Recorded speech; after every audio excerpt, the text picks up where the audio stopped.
Grabe! Ganitong klaseng kilawin talaga yung aking hinahanap. Bagay na bagay talaga to sa malamit na kanin. So dito nga tayo sa palengke mga idol. So bibili tayo dito ngayon ng balat ng baka mga idol. Gagawin nating kilawin mga idol.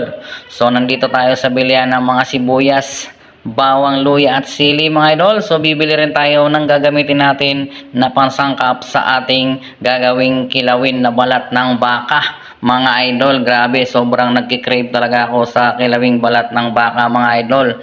So eto na nga tayo mga idol.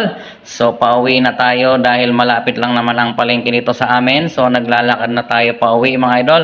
So papasok na tayo dito sa aming iskinita mga idol. So eto na, finally nandito na tayo sa bahay mga idol. Nakarating din tayo. So ito na nga yung aking nabiling balat ng baka mga idol. Iniwa-hiwa ko muna yan at papakuluan natin yan mga idol. Nilagyan ko na yan ng panimpla. So nilagay ko yan sa pressure cooker mga idol para mabilis siya lumambot. At pagkatapos yan mga idol, hiniwa-hiwa natin yan ng pa-strips or pahaba mga idol.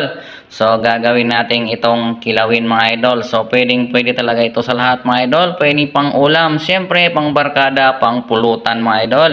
So ito na nga, tinimplahan ko na yung ating kilawin, sibuyas, luya, sili at kalamansi, paminta, asin dyan ang ginamit natin dyan mga idol.